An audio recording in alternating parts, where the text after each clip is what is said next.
Well, good evening. Coming to you live from Keto's headquarter office. I understand that due to the coronavirus and all of the things going on, we're going to have difficulties. I'm going to try to bring you some videos that will help you out. But more than anything, you have the knowledge right now to practice some of the things you've already done. And I have to be honest with you that one of the greatest things you can do is repetition. Also strength training and physical training for stretching. You know the stretches that we do at the beginning of class. I highly recommend you do those stretches while we're off. It's very important that you keep your neck and your back, your arms, your hamstrings, your calf muscles, all those things stretched out. So it's not going to hurt you at all to go through that repetition.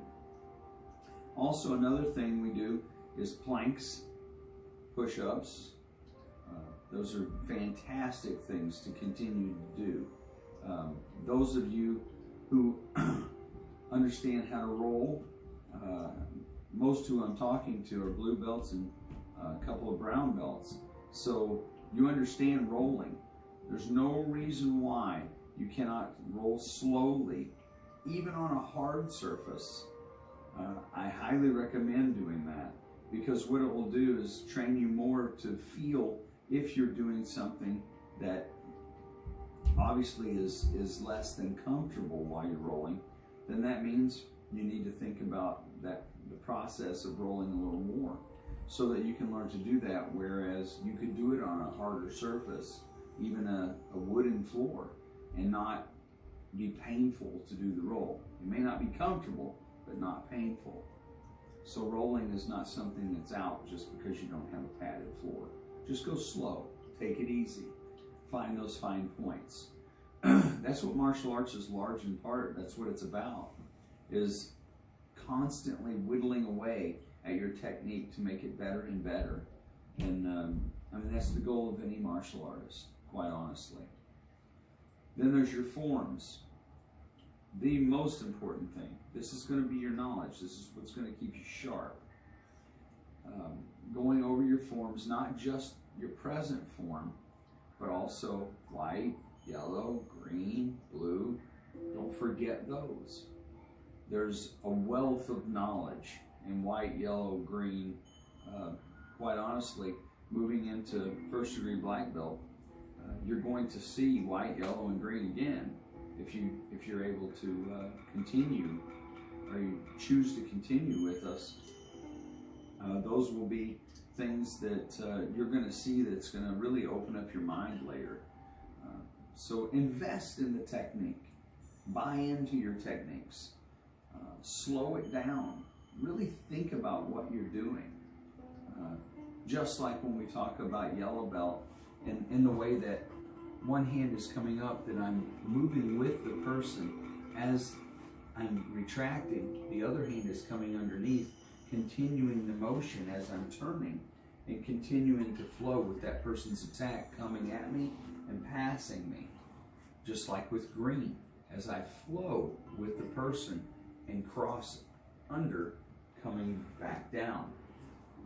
Those little points, like it's important that the back of my hand is coming down. It's important that the back of my hand is pushing and moving away. So just in those few things, you know, if you're a blue belt, one of the biggest things I see as blue belts is in blue one, people come up and they immediately, their hand comes over and they try to grab. Instead of elbow coming up high, so you're blocking, covering yourself at the same time, moving with it, going into blue two, that the opposite side's coming up high, going underneath it. When the elbow comes up, we're here, so that you can see I'm blocking here, but I'm elbowing here at the same time. So they come up, boom, keeping my posture, and then retracting and moving with it. Those things, those elements are things that you can work on, quite honestly, for years. It's something I still work on for entering, ariminage, the art of entering and distancing, time, distance, and cover.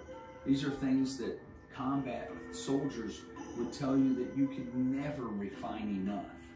So there's plenty of things to go over in that regard. I would also tell you to be in prayer. Remember, physical, mental, and spiritual. And we train physically and mentally, but we also need to be training spiritually. You need to be praying. You need to be spending time on your knees. You need to be spending time, quiet time before the Lord. And let God speak to your heart. Be in the Word, understanding God's Word and reading God's Word. The only way you're going to know if Satan's trying to lie to you is if you know the truth. And the truth is the gospel. The truth is every page of the Old and New Testament. We need to have a good understanding of that. And if we do have a good understanding of that, it's very difficult for Satan to deceive us. I'll end with this, one of my favorite verses, and for this time it's a pretty awesome verse, and that is Romans 12:21. Do not be overcome by evil, but overcome evil with good. And that's what we've got to focus on now. Because in these kind of times, when high anxiety, high stress, it's easy for people to become ugly to other people. And that's a time when, as Christians, we should strive to not be overcome by that evil, but to overcome that evil with good. Or some people might say, overcome that evil with God.